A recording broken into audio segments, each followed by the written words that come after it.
and someone said to me, once you're a part of the Port Authority, you're always a part of the Port Authority. And I think that's true. When I got appointed to be chair of the Port Authority, or even commissioner, and then as it was February and then May at the annual meeting, I became the chair.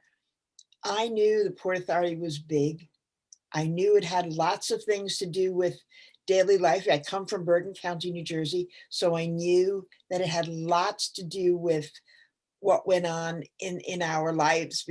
I've been a regular user, not a commuter, but a user of the facilities for many years.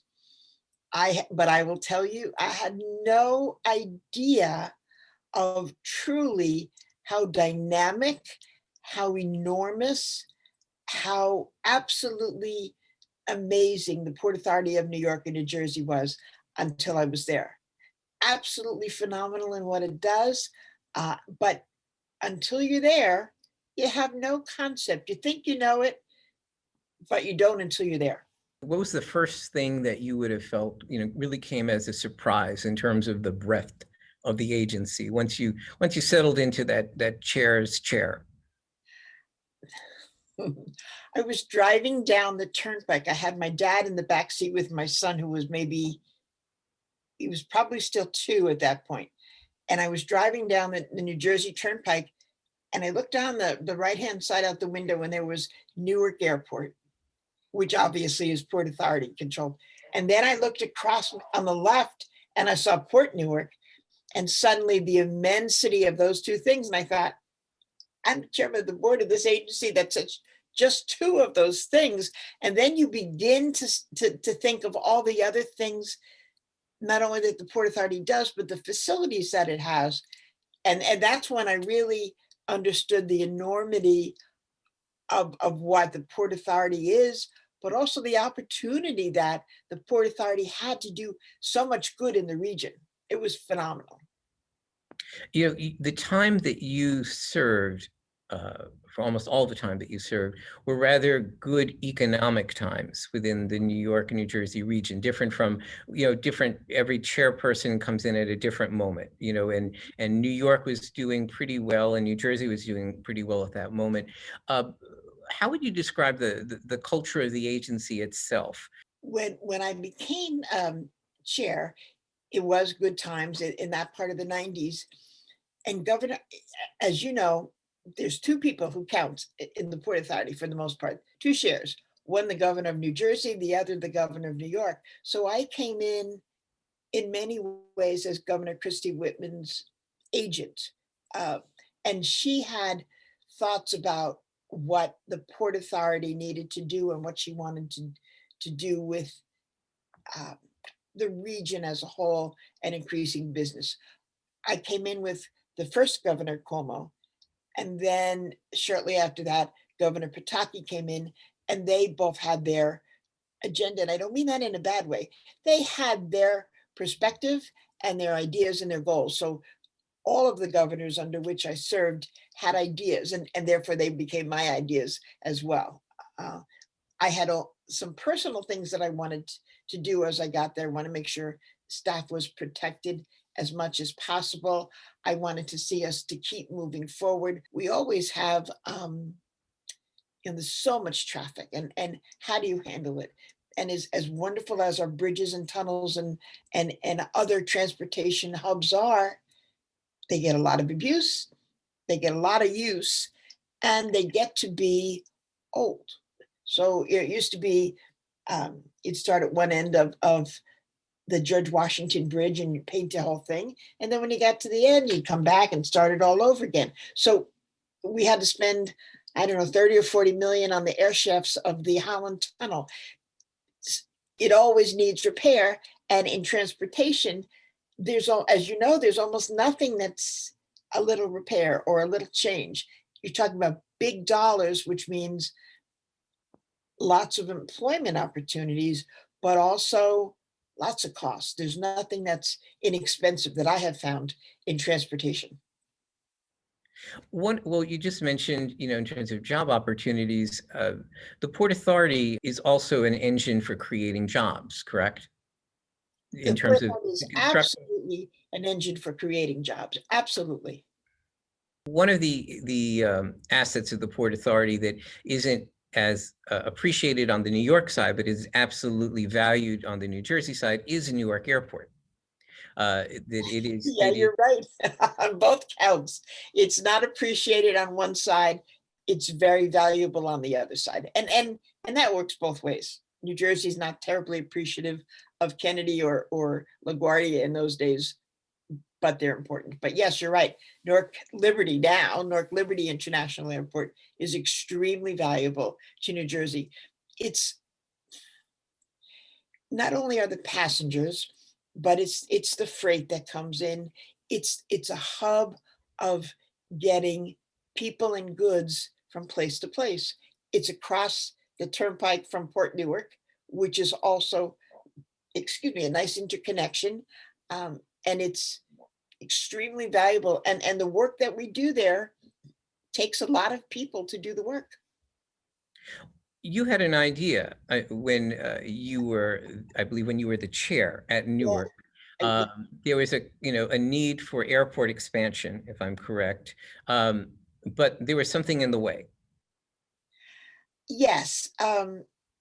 We were in a meeting at the Port Authority, and they were giving us I guess you call it a briefing on what we were doing at the airports. And they were saying that the problem with expanding Newark to lengthen the other main runway is that the historical building was in the way. The administration building. Yes, the administration building was in the way, so they couldn't lengthen the runway. And I said, well, why don't we move the building? And they decided, yes, they could move the building. They did all the work. It was just my thought. But it was, as I said, a historic building. They very carefully moved the building out of the way of the runway. We lengthened the runway, and then much more air traffic, but larger planes and different kinds of planes could safely land at Newark Airport. And that was a huge deal for us to have another longer runway. I don't take credit for that, but my idea of, well, why can't we move the building, did work out well, and I'm kind of proud of that. But it was just a thought, and everybody else did all the work, so don't give me a lot of credit for it. Well, no one expects that you were there actually cutting the building into sections. Trust me, I was not. They would not have allowed me to do it, and I wouldn't have volunteered. There were other areas to maybe focus a little on the New Jersey side. Long after your tenure, the roadbed of the Bayonne was raised, a huge engineering feat to accommodate ultra large container ships. But that was the final step of many things that happened in terms of expanding the port and dredging the port. Can you talk a little bit about some of the port initiatives that happened during your tenure? The water port areas, we had certain different zones, if you will, of varying depth. Now, silt has and pollution has made some areas far less steep in the Hudson River or other areas than we need for ships. When I was there, we were talking about what was called then the Panamax ships that were coming into the harbor soon. And I, for some reason, I think they needed a 43-foot depth to get in. It's 20 years, so maybe not, but or more than 20 years. But at the time, Matby, that's the Bayonne area, Marine Ocean Bay terminal at Bayonne, Matby had a naturally deep port, but the rest of the ports in New York and Brooklyn, in Staten Island, and in New Jersey, in Newark and Elizabeth, did not have naturally deep ports. So we were talking about dredging a lot. I could have given lectures on what I learned about dredging during that period of time till I could make people's eyes glaze over and finally realize that people weren't terribly as interested in dredging as I was. But there was a lot of talk and a lot of work being done in dredging areas. Part of the problem, of course, was because they'd been contaminated over hundreds of years, where you put the spoils was an issue. how you gather the spoils from the bottom of the rivers, it was a problem because you didn't want to contaminate other areas with the spoils of this area. Excuse me. So it became um, quite an operation of how to do it, when to do it, where to put the spoils, who would take them because they were contaminated, they weren't clean soil, and then how deep did you have to go to make passage for the ships. There was also some discussion, as I recall, about perhaps cementing over some of the contaminants and leave them in place, because if you hauled them up, you also were disturbing them and spreading them out. As you did the good thing, you were creating more problems. So there was lots of discussion about dredging and making our ports ready for what was then called the Panamax ships to come into the harbor. We did not want to fall behind to other ports because clearly it's a very competitive business. And we were concerned that, well, while we think that the Jersey, New York area is the best, that some people would want to go to other ports that had naturally deep water areas. Well, the New Jersey, New York ports are the best. Yes, they are. No question. But one of the things that's, I guess, that's a plus and probably a little bit of a tug backwards for anyone who's in leadership at an agency like the Port Authority is the odds are you will start the initiative or you could be there at the end of somebody else's initiative. Very But true. you don't actually get to see, the whole thing happen. How do you look at the port? Our ports now are number 2 in the country. Right. How do you balance that? When you look at, as you move forward during the years you were 8 years as a commissioner, that you're part of a linear line of achievements and Yep. successes, sometimes some steps backwards. When you're on a board like the Port Authority, you realize that you may start something or you may discuss it, but it may happen many years after you are off the board. And that's okay. You begin to realize you're part of a grand tradition, really, where people begin the work and their successors may get credit. That's okay. It got done. But it is part of a great continuum. We're celebrating 100 years of the Port Authority of New York and New Jersey.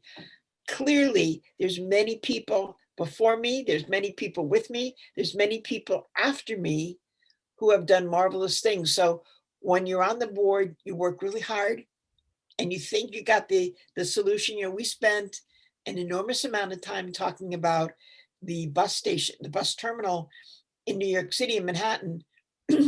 Plans at one point, they were going to put a golf outdoor kind of thing upstairs, golf driving range.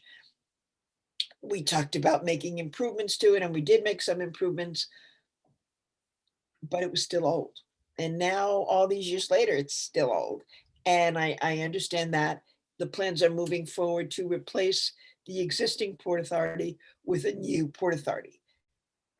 We were talking about it and working toward that back in the 90s. And here it is, 2021, and it looks like they're moving forward with a plan. So yes, you're all part of a continuum.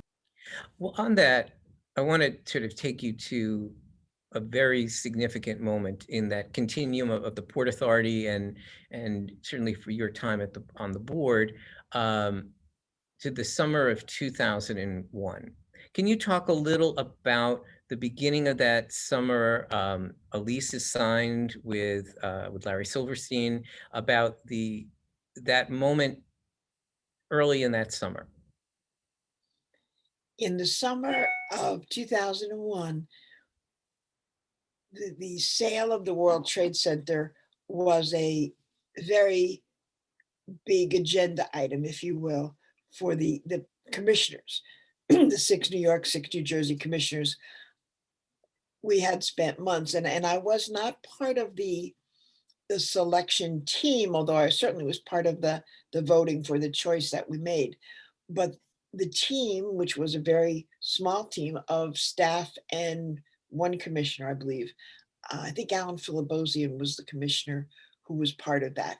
But they had spent months looking at the requests for proposals, the RFQs, RFPs, the actual proposals, looking at, without favor to one person or another, no politics involved, looking at who would be the right entity. It was a person, but it was an entity to buy the World Trade Center and then move it forward without Port Authority dollars being involved. The final recommendation was made to the board. We voted on it. Larry Silverstein won, if you will, the competition and became the owner of the Port Authority. I think it was in July of 2020, of 2001. Larry Silverstein became the owner of the Port Authority. You know, in August of 2001, we were in a very good place in terms of our real estate. There had been a couple of years where both Governor Pataki and Governor Whitman had wanted us to consolidate some of our operations. They seemed to think and believed that we had gotten away from the core missions of the Port Authority. So the industrial parks in the Bronx, or the job creation areas that were not part of a transportation system, were sold off to other investors. So we had returned to some of what the governors believed was our core mission. We sold the World Trade Center because that was, in essence, not the core mission of Governors Whitman and Pataki. It was a feeling of, we got this done. This is great. We'll continue to be a part of things, but it's now Mr. Silverstein's ownership that's going to take the Port Authority, or the World Trade Center, excuse me, the World Trade Center, and move it forward. So let's move to that Tuesday in September. Yeah. You know, challenging day for so many people. Clearly, for anyone who has served in leadership at the Port Authority, you know, the commemorative pin you wear on your lapel is a remembrance of that day. You were supposed to meet with the executive director, Neil Levin, correct, on that day? When September 11th, 2001, I was not the chair. Right. Weisenberg was the chair. I was a commissioner. And the executive director of the Port Authority, Neil Levin, and I were going to have lunch at my Bergen County clerk office in Hackensack, talk about the future, what we were going to do, plans for moving forward. I had his lunch order from his secretary, and I was on my way to buy our lunches at about 9-ish in the morning, on my way into the office, maybe 8:45. I'm giving that time for a reason, obviously. And I'm driving in, and I turn on the radio and I hear a plane hit the World Trade Center. And I said, well, Neil's not going to be coming to my office for lunch. He's going to be tied up. I didn't know what the plane was then. I'm thinking a little kind of small aircraft hit the center, as so many people did. And by lunchtime, Neil was gone. It was that quick. Can you talk a little bit about some of those unique challenges in those days that immediately followed? Sure. In the days immediately following the September 11th, we all were in shock. Just anybody in the New York, New Jersey region was in shock about what had happened. And yet the Port Authority of New York and New Jersey had to keep working. It could not shut down. Many employees, certainly the top level people and many others, if they survived the collapse of the buildings, they went right to work. I know stories of staff who survived the towers coming down, got put in a Port Authority police car, and were driven through the Holland Tunnel at the tech center in Jersey City, and that's of course where they set up operation at the tech center. There were staff members who didn't get to see their families yet. The families knew they were alive, but they didn't go home. I went down, the towers came down on a Tuesday. Alan Filibosian, who I mentioned before, and he and I had a police escort down on Thursday to the tech center, and we got to speak to as many of the staff who were there, and we also then had a board meeting several days after that. I wouldn't necessarily call it it certainly wasn't traditional, but it was in an office, in a conference room at the tech center, and as many board members as could make it across the river came. The rest were by phone, and people were in shock. And I can remember saying to people, "It's so glad to see you." And I don't just mean that we're having conversations. I mean to see you alive. It was that difficult, and we lost so many people that day. I remember, I think it was Peggy Zock who said, I'm teaching my staff how to write checks because not everybody knows how to write a check." She was concerned about getting the payroll out. Not everybody had direct deposit. Very few people had direct deposit back then, and they got their paid checks and went to cash them. The paychecks were handwritten that Friday.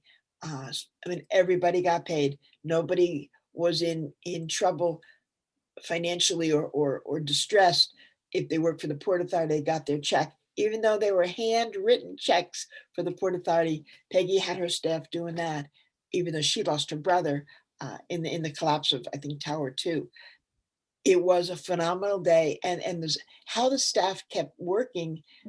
And I would have reporters calling me because they couldn't get through. So they'd call my county clerk's office, and then I'd relay the question and bring it back because we didn't have the technology that we have now.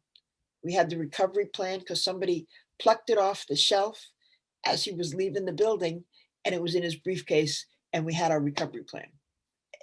It was stunning to see our staff members, our Port Authority staff members, continuing to do what they had to do in a time of enormous stress for everybody. And the commissioners, I remember, they all, to a person, were amazed at how strong all of our staff was, even though some of them kind of, I would say, had a glazed look because that sounds disrespectful. You could see that they were still shocked by what had happened. And I spoke too long about that, but I apologize. It's memories embedded because of 9/11. Well, people often talk today in the more in the abstract, but your experiences in the actual reality of the moment about this sort of grit, determination, focus of Port Authority people. Regardless of what happens, they just push forward. You would have seen that then truly in action.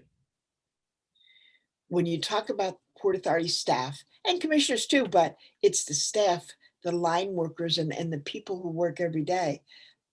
They push through. I always found that they got the job done, that whatever the circumstances were, they were there in snow and rain and ice and sunny weather.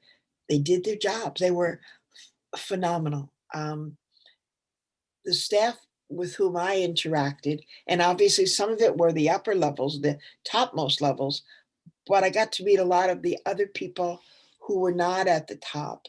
I would take the path over. I'd get a ride into Jersey City and then take the path over. So I met a lot of different people, and they were phenomenal. Just the best agency of its kind in the world. And I mean that now too. I don't have the same connection with the agency, of course. I'm not a commissioner, I'm not the chair, but it is the best agency of its kind in the world. The pride with which Port Authority employees conduct themselves is correct and good and emanates from so many people at the Port Authority who are employees there. There is a tradition of excellence, and they are continuing that tradition